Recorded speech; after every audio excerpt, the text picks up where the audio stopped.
En este encuentro de hoy, nuevamente con ustedes, en el marco de nuestra materia concursos y privilegios, vamos a abordar la problemática de los funcionarios y empleados judiciales, es decir, aquellos terceros que la ley de concurso establece de intervención obligatoria o facultativa, dependiendo también de cada uno de los procedimientos en que nos encontremos inmersos. Resulta realmente paradojal quizás que este tema deba ser abordado casi al final de la asignatura, respondiendo de tal modo, más que nada, al orden nominativo de los artículos de nuestra ley concursal 24.522, que la mayor parte de los textos respeta, como ley comentada, por ejemplo, y que también hemos preservado en el programa de cursado de la materia porque indica, de alguna manera, seguir la bibliografía más común, más útil que existe en la disciplina. Pero por supuesto, ustedes que ya están abordando ya las partes finales de nuestra legislación concursal, habrán visto que la figura de numerosos de estos personajes, digamos, de estos terceros de intervención, repito, obligatoria o facultativa en nuestra ley de concurso, se presenta desde el comienzo mismo, cuando hablamos de la apertura del concurso, cuando hablamos de los actos prohibidos o los actos permitidos, o cuando hablamos de las distintas secuelas del proceso concursal y de la quiebra. Allí lo hemos visto aparecer conjuntamente con los otros dos, que también son de intervención necesaria dentro del proceso del concurso preventivo y de la quiebra. Como ustedes recordarán, por una parte el deudor, que si estamos en la etapa del concurso preventivo será deudor concursado, o si estamos en la etapa de la quiebra será, por lo tanto, deudor fallido. Y siempre, a lo largo, desde la demanda hasta las eventuales conclusiones, la figura del magistrado, que en algunas jurisdicciones, en algunas provincias, es un magistrado ordinario, civil y comercial, es decir, del fuero residual, con competencia material en este tema, también la ley de concursos, o bien en algunas otras circunscripciones provinciales se presenta como un fuero especializado, como un fuero que aúna concursos y sociedades en algunos casos o en algunos supuestos solo la materia concursal. Pues bien, tenemos entonces la presencia del deudor por un lado, la presencia del magistrado o juez por el otro, y ahora abordaremos los funcionarios, empleados y demás terceros que intervienen en los procesos concursales. Para ello, ustedes van a tener que recurrir a un capítulo específico que en la ley de concurso está normado entre los artículos 251 y 264, bajo el título justamente funcionarios concursales. Pero vamos a hacer también una mención al artículo 17 de la ley concursal, que en la etapa del concurso preventivo ya nos presenta algunos funcionarios específicos de esa etapa. Para tratar de ser sistemáticos con ustedes, de modo tal que el abordaje sea simpático, de alguna manera accesible, la propuesta de este encuentro es dividir a los funcionarios y demás terceros intervinientes según que se encontraran en el concurso preventivo y la quiebra en forma conjunta, es decir, funcionarios comunes al proceso de concurso preventivo y de quiebra, y luego separar aquellos funcionarios que son propios y específicos de un concurso preventivo, pero no se encuentran presentes en el trámite de la quiebra, o aquellos que son propios y específicos del trámite de la quiebra y que por ende no se encuentran regulados para la etapa del concurso preventivo. Así propuesta esta división tripartita, podríamos decirlo, comencemos entonces con el desarrollo del tema de hoy. En primer término, en lo que resulta común al concurso preventivo y la quiebra, tenemos al funcionario más importante que regula esta legislación, que es la sindicatura concursal o el síndico del concurso preventivo o síndico de la quiebra. La regulación que hay al respecto es común para ambos tipos de procesos y ustedes habrán visto ya la figura de la sindicatura cuando se dicta la sentencia de apertura del concurso preventivo y se ordena el sorteo de la misma, o cuando nos aparece la sentencia de una quiebra directa y también se ordena el sorteo o designación de una sindicatura en esos procesos. Lo hemos explicado cuando hemos hablado de la secuencia temporal del concurso o de la quiebra y cuando hemos hablado y comparado la sentencia de apertura de un concurso y la sentencia declarativa de quiebra. El segundo o tercer punto de dichos fallos indica que el magistrado debe proceder a designar, lo dice con esas palabras, pero en realidad es a un sorteo, a una situación de azar, de sorteo de una lista, a ese funcionario que va a intervenir de allí en adelante en el concurso o en la quiebra. Estamos refiriendo al síndico. Cuando hablamos del síndico, hablamos en todos los casos de un profesional en ciencias económicas, concretamente de un contador público nacional graduado en una universidad estatal o en una universidad privada, pero con un título de validez nacional. O sea que la sindicatura concursal, lo decimos siempre, es una incumbencia propia y específica del contador público nacional, que por el solo hecho de serlo y con el título validante de este origen universitario, puede aspirar a inscribirse en las listas de síndicos que periódicamente se habilitan a tal fin en cada una de las jurisdicciones. ¿Qué ocurre con esta sindicatura?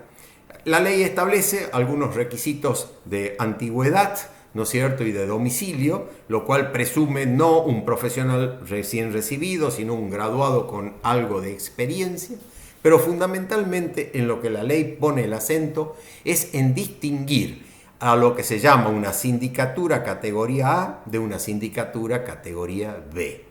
existiendo una relación de magnitud y de importancia del concurso o de la quiebra según que se trate de uno u otro. Es de suponer entonces que en el caso de la sindicatura A, que la ley asigna a estudios contables, es decir, lo que llamaríamos una sindicatura colegiada a través de un estudio con 2 o más socios, la designación para aquellos denominados macro concursos o macro quiebras, es decir, concursos preventivos o quiebra que por la importancia, trascendencia regional, por la cantidad de empleados, por la cantidad de acreedores, de sucursales o por la envergadura de su patrimonio, necesita de una sindicatura colegiada que mejor pueda atender esta problemática procesal. En cambio, la sindicatura categoría B está asignada por la ley a un profesional, contador público nacional individual, inscripto individualmente en esa lista, reservado en general para procesos concursales o quiebras de menor envergadura, o lo que la ley denomina allá al final en sus artículos 288 y 289, pequeño concurso preventivo o pequeña quiebra, que sería el supuesto en general de una empresa unipersonal, de un monotributista, de la quiebra o el concurso del consumidor, o de una SRL o una SAS, es decir, empresas de una envergadura menor, digamos, que a criterio del magistrado no justifican una sindicatura colegiada. Esta decisión estratégica de designar para un concurso o una quiebra una sindicatura A o una sindicatura B, la debe adoptar el magistrado en el momento en que dicta la apertura del concurso preventivo o dicta la declaración de quiebra. Y es en principio irrecurrible para cualquier tercero o cualquier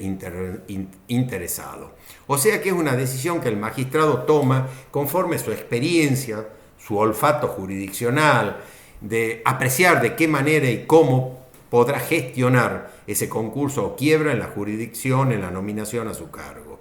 Esa decisión se toma ab inicio y determina entonces que el sorteo, o sea, la designación por sorteo, recaiga en una lista determinada, categoría A, o en otra lista diferente, categoría B.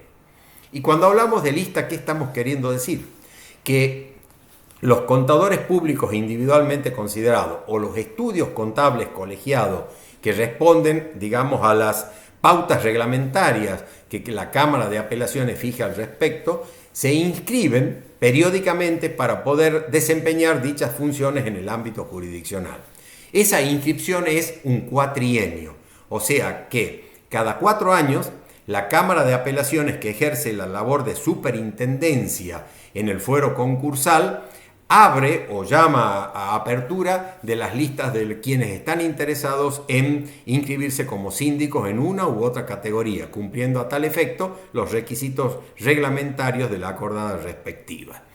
O sea que se conforman dos listas separadas e independientes, categoría A, categoría B. Y según que el juez resuelva en la sentencia de apertura concursal o en la sentencia de quiebra optar por una u otra, el sorteo tendrá entonces esas características, designándose a un síndico categoría A o estudio, o a un síndico categoría B o profesional independiente o individual.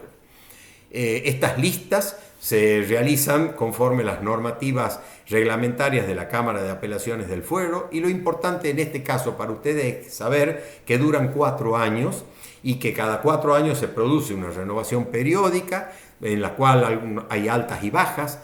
sindicaturas que ya no se reinscriben o contadores que ya no se reinscriben u otros que acceden por primera vez a la lista respectiva. Además del título habilitante, de tener oficina abierta al público, digamos, de registrar los domicilios que la ley establece, la ley, digamos, no prioriza más allá del título un tema que es de incumbencia universitaria, que es la eventual especialización que los síndicos individuales o los síndicos estudios pueden tener en la materia concursal.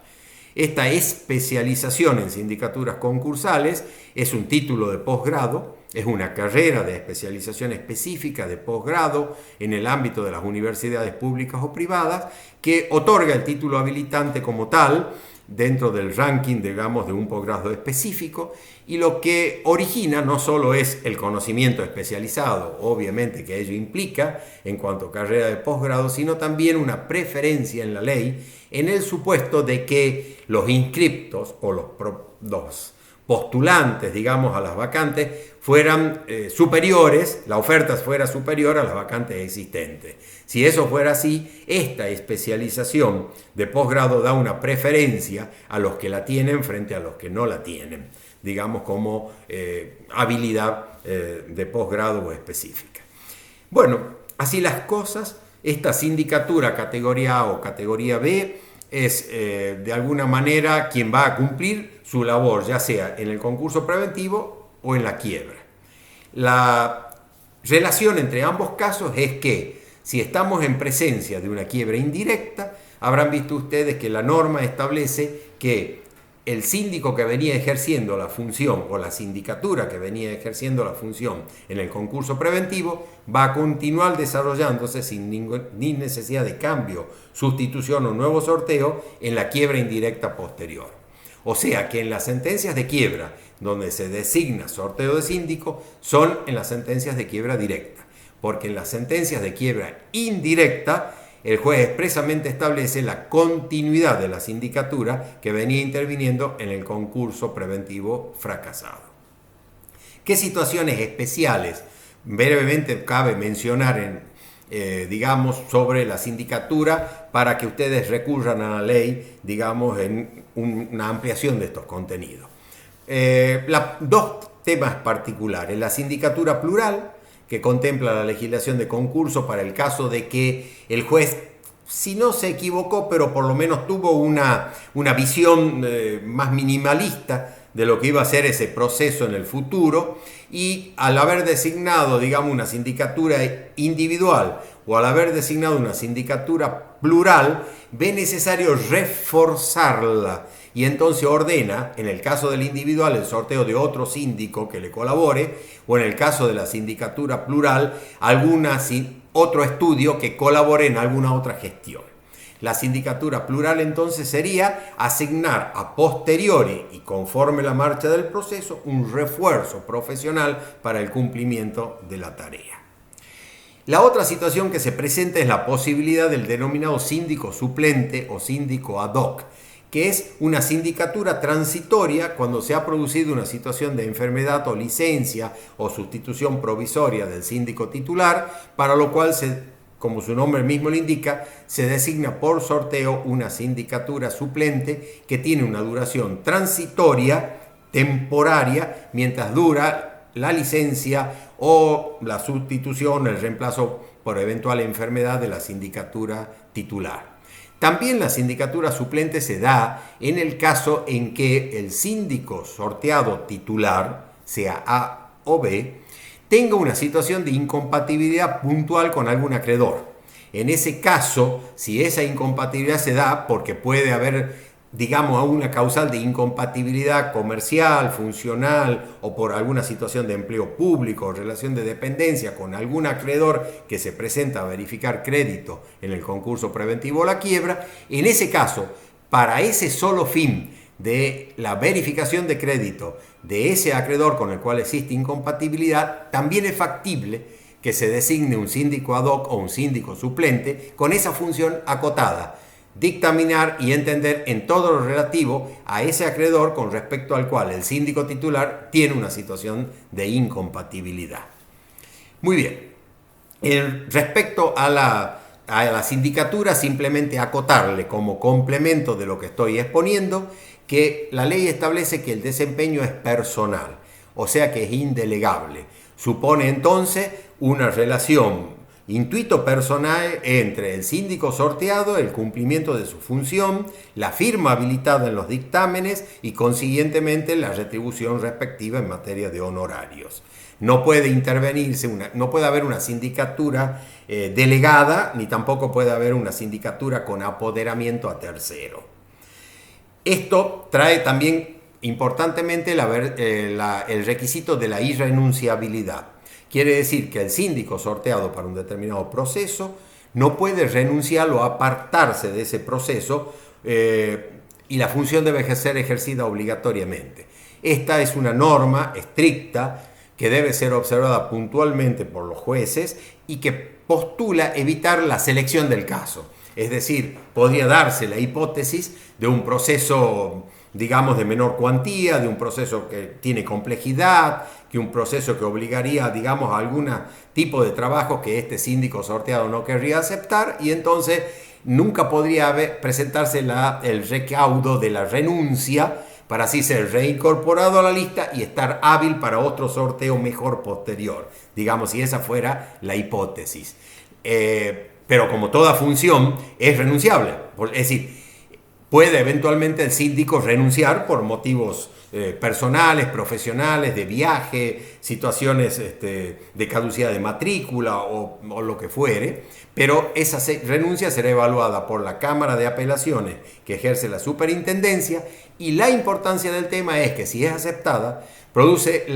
el apartamiento de las funciones del síndico no solo en el juicio concreto y específico en el cual renunció, sino también en todas las otras sindicaturas de concursos preventivos o quiebras en trámites que hubiere en el cual se estuviera desempeñando. La conclusión es obvia: si está renunciante, inhábil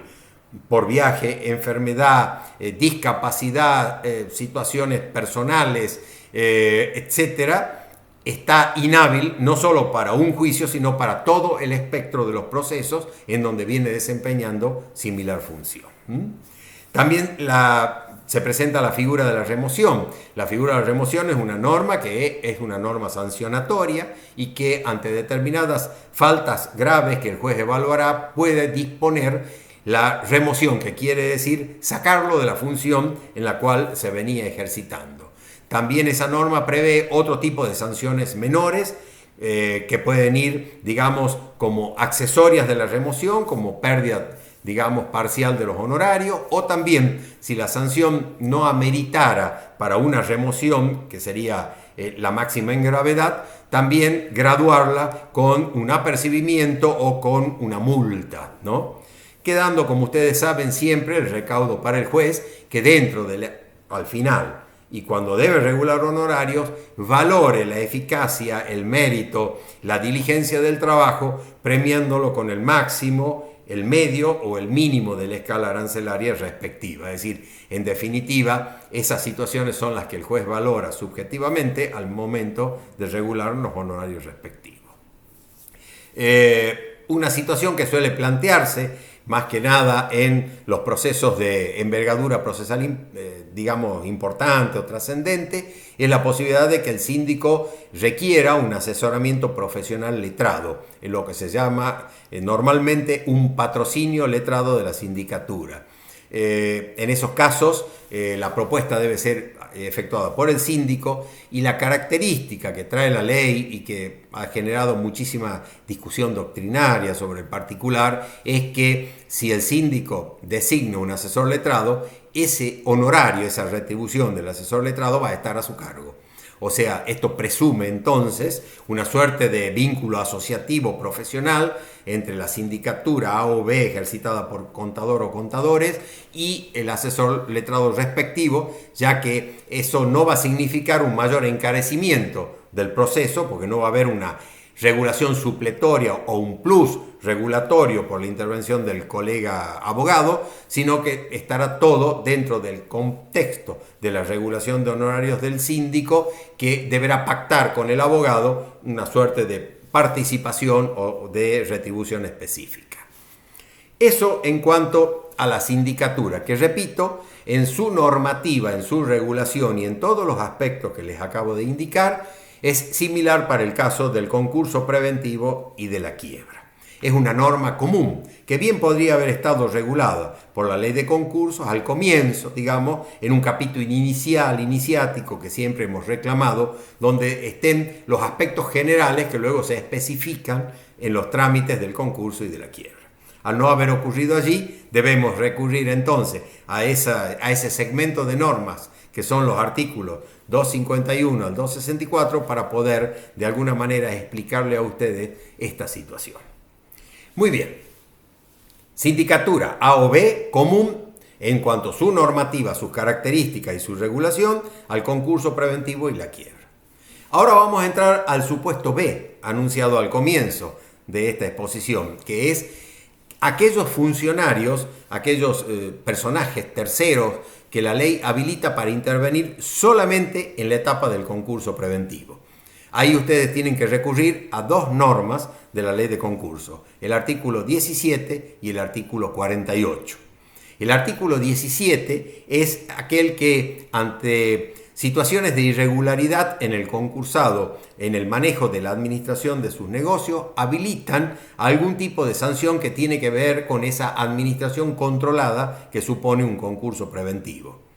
Y en cambio el artículo 48, como todos conocen, es el que regula lo que se denomina el cram down o salvataje, en donde, digamos, aparece un funcionario en particular en esa etapa tan singular del proceso de concurso preventivo.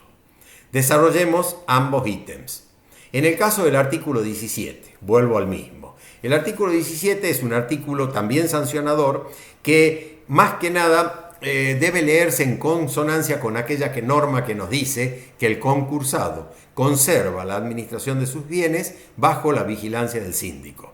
O sea, retomando un concepto básico y liminar, el concurso preventivo implica la continuidad de los negocios y la continuidad administrativa del deudor durante la secuencia del concurso preventivo, hay una coma ahí en la norma, bajo la vigilancia del síndico. Es decir, es lo que llamaríamos una administración controlada, una administración vigilada, una administración sobre la cual el síndico debe informar periódicamente en aquel informe que se llama de evolución de la empresa, ¿no es cierto?, establecido en el artículo 14, y que de alguna manera va marcando cómo este deudor sociedad, deudor persona física, genera y gesta sus negocios a posteriori de la apertura del concurso preventivo. Para el caso en que se hayan dado situaciones de falta de información o eventualmente vulneramiento de la norma que establece actos permitidos, actos sujetos a autorización y actos terminantemente prohibidos, podría darse una situación en la cual el juez resolviera separar total o parcialmente al deudor de la administración de sus negocios. Y entonces aquí, en esta norma del artículo 17, aparecen 4 funcionarios que eventualmente podrían presentarse ante esta situación de alguna suerte de escándalo o situación irregular concursal, porque seguramente a pedido de acreedores o a pedido del propio síndico o con la visión del propio juez concursal, este deudor en concurso preventivo no cumple las normas informativas y de administración correcta o realiza actos en fraude a los acreedores o actos prohibidos por la ley concursal.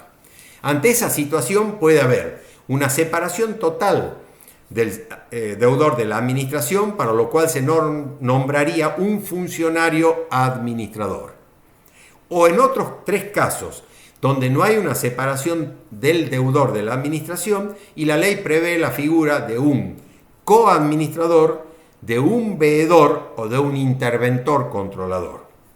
Hago la diferencia entonces de estos cuatro funcionarios que eventualmente podrían presentarse en la etapa del concurso preventivo, señalando que el primero que he nombrado, administrador, implica que es un administrador que reemplaza a la administración del propio deudor concursado. O sea, esta es una sanción extrema. Implica el desplazamiento de la administración y el nombramiento de un administrador judicial. O sea, el apartamiento del deudor de sus negocios mientras dure la situación de concurso y hasta la eventual quiebra indirecta o la homologación respectiva. Si la situación es de menor jerarquía, de menor importancia, el juez puede graduar, digamos, el castigo que le aplica a este deudor inconducto, ¿no es cierto?, regulándole.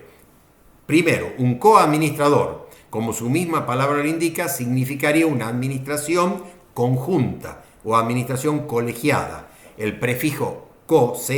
nos indica entonces conjunto o colegiada la administración. O sea, ya el deudor no podrá estar libre, digamos, para administrar según su buen saber y entender y sin necesidad de otra firma para resolver sus negocios, sino que la misma tendrá que ser colegiada y conjunta. El juez en ese caso obviamente fijará las facultades del mismo. O puede ser una sanción de tipo menor, que es la mera veeduría, y como su nombre mismo lo indica, en su raíz latina este término, veedor quiere decir que debe ver cómo el deudor administra los negocios e informar periódicamente o como el juez lo indique al respecto. O bien un interventor controlador, que significa tampoco desplazarlo de la administración, el deudor continúa en la administración, pero hay un interventor al cual se le asignan facultades seguramente específicas en lo que es el manejo del dinero, la recaudación, la caja, el libramiento de los cheques, el movimiento de bancos, etc.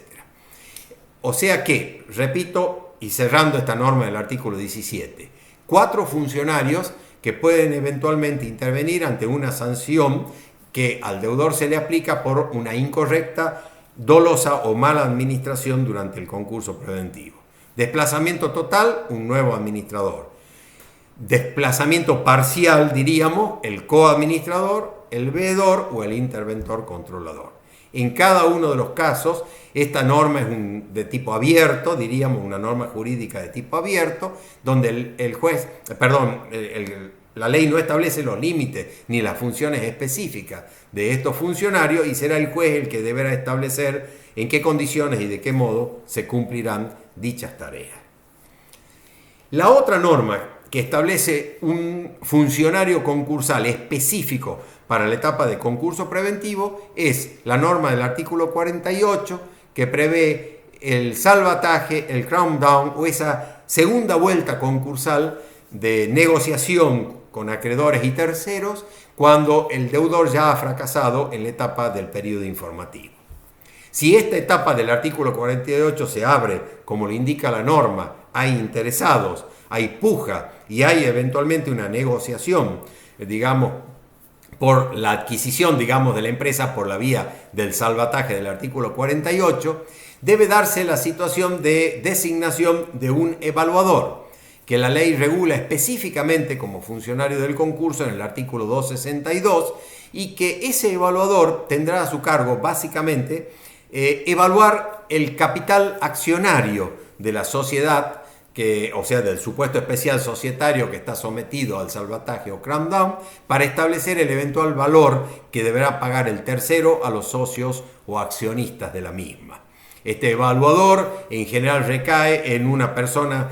dúctil en administración de empresa, porque al menos, o en un banco o entidad financiera que tenga un departamento específico para poder realizar esta función.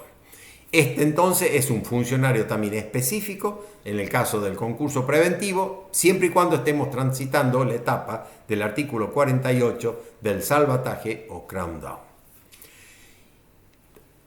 Esos dos Esas dos normas, repito, y repasando, artículo 17, como sanción a la mala administración del deudor, o artículo 48 de salvataje, la figura del evaluador, son funcionarios específicos para el concurso preventivo y los mismos no se encuentran presentes en el capítulo de la quiebra. Y vamos ahora al tercer supuesto, el capítulo de la quiebra propiamente dicha. En el capítulo de la quiebra propiamente dicha tenemos dos funcionarios concursales que intervienen, repito, en la quiebra y no en el concurso preventivo, que son el enajenador y el coadministrador, cada uno con una función propia y especial. El enajenador es el funcionario que va a tener a su cargo la liquidación de los bienes en una quiebra liquidativa, es decir, en aquella quiebra donde se abre un periodo de liquidación judicial de los bienes del activo para el pago del pasivo en el respectivo proyecto de distribución. Si estamos hablando de una quiebra indirecta o si estamos hablando de una quiebra directa, en ambos casos ese fallo debe contener en un capítulo la orden del juez para que se practique el sorteo de un martillero público enajenador que va a intervenir en el proceso de quiebra para la venta y liquidación de los bienes del fallido o de la empresa fallida.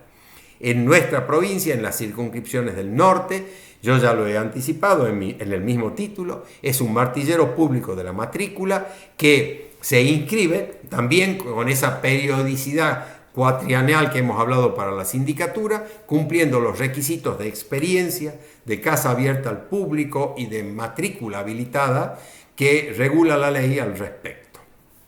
Esto es muy importante, digamos, de que ustedes, ubicándose en la secuencia temporal del proceso de quiebra, sepan que apenas se dicta la quiebra de una persona jurídica o de una persona humana, de una persona física, humana, el juez debe designar, digamos, o debe contar con los dos funcionarios más necesarios a tales fines, una sindicatura y un enajenador. La sindicatura será la misma que venía tramitando en el concurso preventivo si estamos en una quiebra indirecta, o será una nueva sorteada de efecto si estamos en una quiebra directa. Y en ambos casos, en la quiebra indirecta o en la quiebra directa, habrá el sorteo de un enajenador, que obviamente no se sorteó en la etapa de concurso preventivo anterior, porque en el concurso preventivo no hay liquidación de bienes. La liquidación de bienes solo específica en la quiebra. Estas tareas deberán cumplirse en paralelo. Por un lado, el síndico cumpliendo su gestión en el periodo informativo y por el otro lado el enajenador cumpliendo su función en el periodo liquidativo de bienes con el capítulo respectivo que la ley establece al respecto.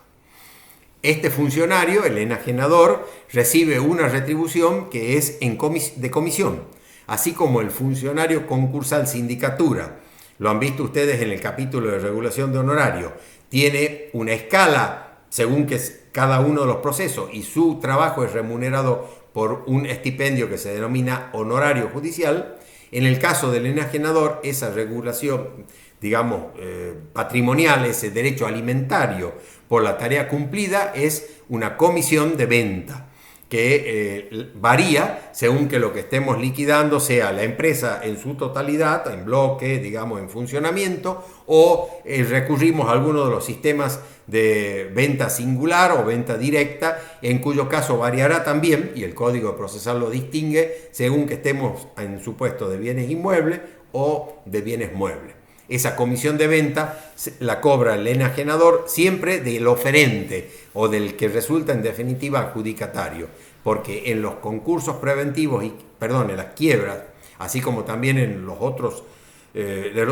modos de liquidación judicial que regula el Código Procesal del Fuero, esa comisión debe adicionarse al precio de venta y constituye la retribución del enajenador. En algunos casos el 3%, en otros casos el 10%, o según que lo fije la respectiva ley arancelaria que regula esta materia, que son la ley, digamos, que regula el ejercicio de corredores y martilleros inmobiliarios en cada una de las provincias. Eso, el funcionario enajenador. Pero por otra parte he dicho también que en los procesos de quiebra interviene un coadministrador. Y esta persona, este coadministrador, es un coadministrador distinto del de concurso preventivo no tiene nada que ver con aquel. Aquel era un administrador conjunto con el deudor que continuaba con la administración de sus bienes en el concurso preventivo. En cambio,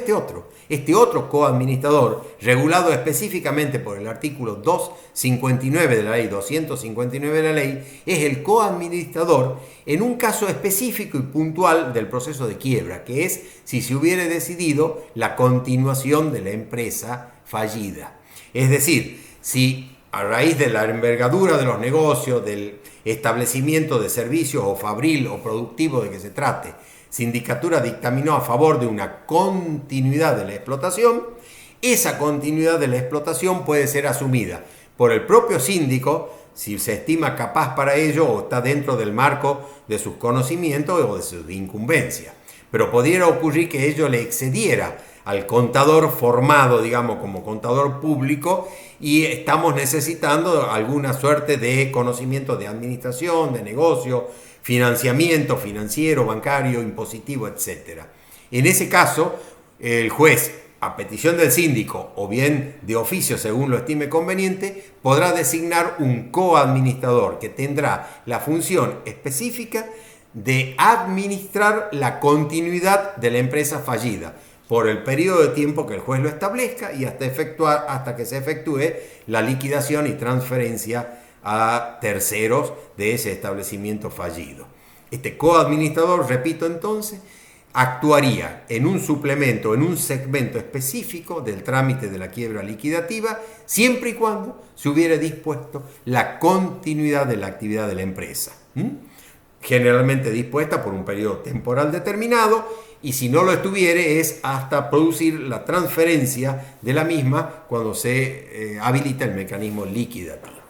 Este coadministrador, en el capítulo específico de regulación de honorarios, tiene una escala arancelaria y una regulación prevista que es independiente de la sindicatura, porque es una tarea de gestión de negocio, de gerenciamiento, digamos, de la empresa en quiebra, y por ende, recordarán, y brevemente lo mencionamos, que en ese capítulo de regulación de honorarios se prevé dos formas remunerativas: o un importe fijo, es decir, un sueldo, una retribución fija, periódica, mensual eventualmente, o bien un porcentaje en la ganancia que produce la explotación de la empresa. O la tercera posibilidad, una combinación de ambos, o sea, un piso constituido por una remuneración fija y un plus constituido eventualmente por un porcentaje de la ganancia que está gestando su habilidad de administrador o de gerenciamiento. Entonces, repito para que quede fijo, en la etapa de la quiebra, además de la sindicatura, que es propia y específica del proceso concursal, puede intervenir eventualmente el enajenador en la tarea de la venta de los bienes y el coadministrador si se hubiera decretado la continuación de la empresa. Muy bien, hasta ahí tenemos el espectro de lo que se denominan funcionarios concursales. Pero como está también en el mismo capítulo, corresponde que establezca sencillas y simples pinceladas a lo que se denomina el comité de acreedores. En la ley de concursos 24.522, esta fue una verdadera novedad legislativa. Allá por 1995, el legislador consideró importante o trascendente que los acreedores se involucraran en la suerte del proceso concursal, porque lo que se venía observando en la experiencia de las décadas anteriores, fundamentalmente con la vigencia de la ley 19.551, que era la anterior ley concursal, era que, dada una situación de concurso quiebra, en general los acreedores se desinteresan, no vigilan ni controlan el desarrollo del proceso, no instan el mismo en determinadas secuencias importantes, y se produce entonces una suerte de desgaste que redundaba en la menor eficacia de los procesos concursales. Atendiendo a estas ideas y a algunas otras más, digamos, el legislador de 1995 introdujo la figura del comité de acreedores, o sea, un segmento, un grupo, una colegiación de determinados acreedores importantes del proceso, que ya sea en la etapa de concurso preventivo o la etapa de quiebra, colaboren con la sindicatura y sean también opinantes y controladores de lo que ocurre en un concurso o en una quiebra. Y así vemos la aparición del comité de acreedores regulado en la ley de concurso con las características siguientes. Para el concurso preventivo, 3 comités de acreedores que se van sucediendo en el tiempo según avanza el proceso concursal. Y para la quiebra, un comité de acreedores específico para una determinada etapa de la misma. ¿A qué me estoy refiriendo?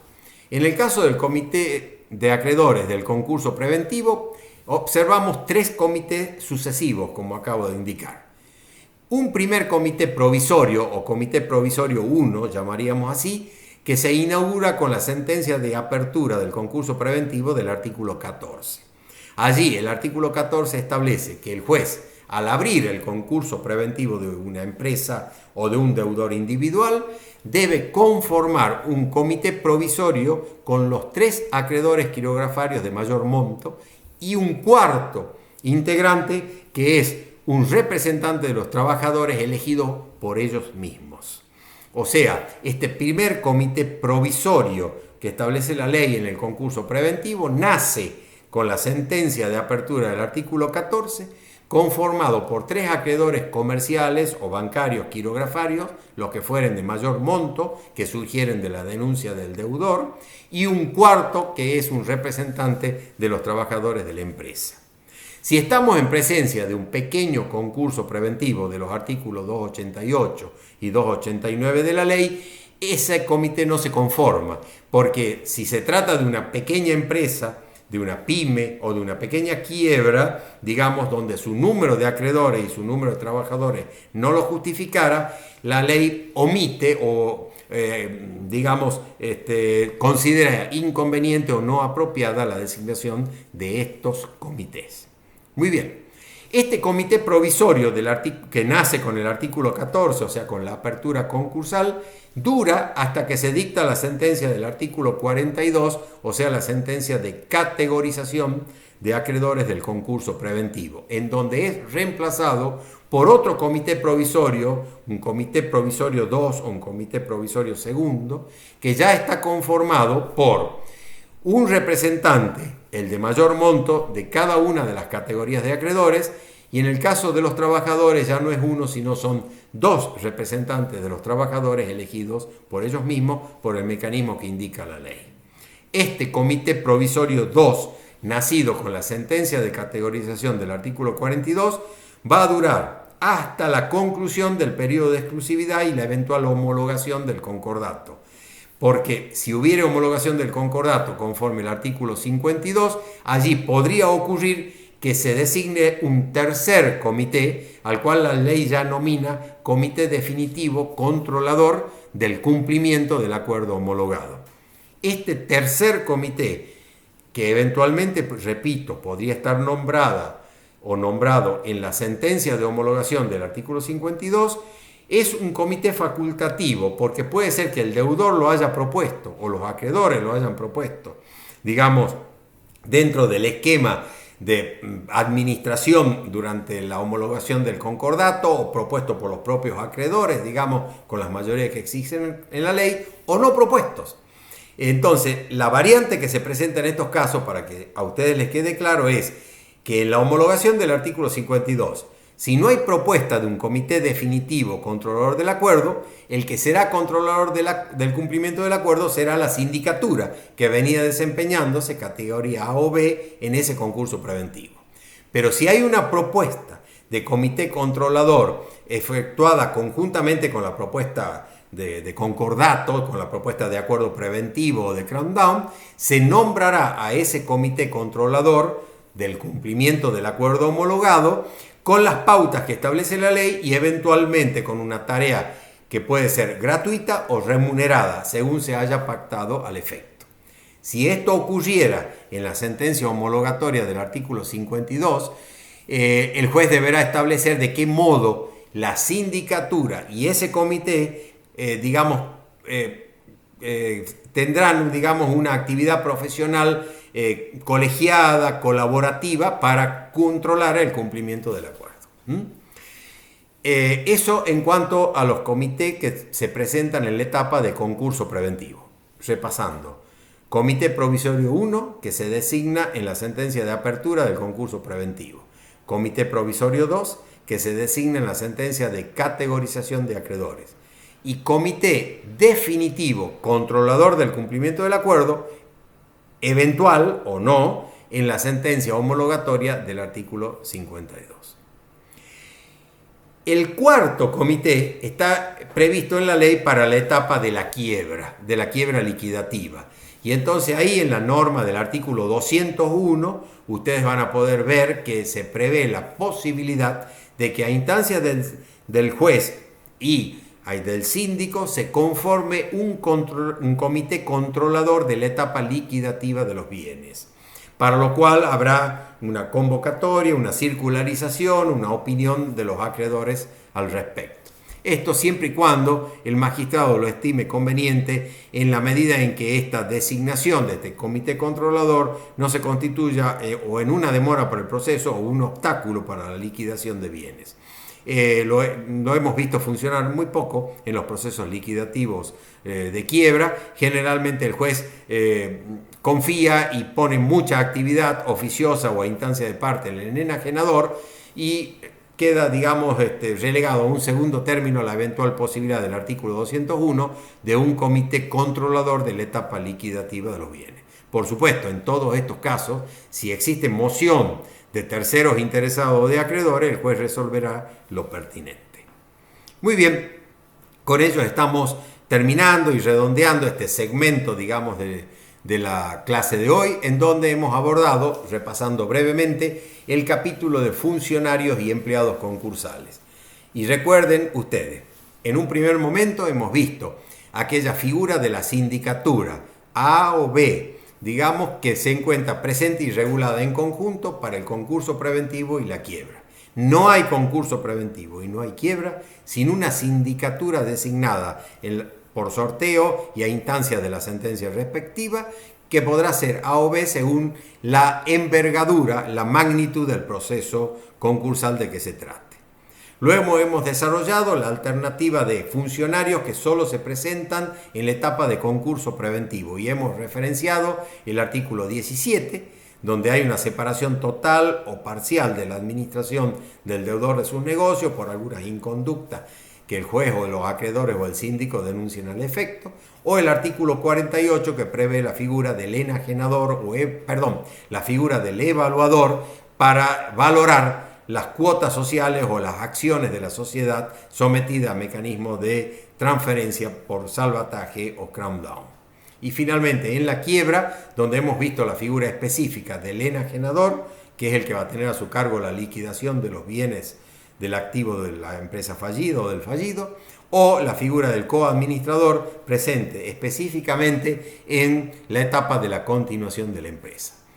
Para finalizar entonces con los 4 comités de acreedores que la ley prevé y regula en su funcionamiento según que entremos en el concurso preventivo y la quiebra. El provisorio 1 del concurso preventivo en su sentencia de apertura del artículo 14, el provisorio 2 del concurso preventivo en la sentencia de categorización, el definitivo controlador del cumplimiento del acuerdo, según el artículo 52 de homologación del concordato, facultativo o no, según se hubiera sido propuesto o no su funcionamiento. Y finalmente, el comité de la quiebra, controlador de la liquidación de los bienes, previsto en el artículo 201, que se conforma a instancia de sindicatura, de acreedores o del propio juez, según se considere conveniente. Con ello, entonces, damos por explicado este segmento de la legislación concursal para el cual hemos brindado estas explicaciones a ustedes. Muchas gracias y quedamos, digamos, en que el fortalecimiento específico será, abrevado por ustedes en la normativa de la propia ley para ampliar estos conceptos liminares. Muchas gracias.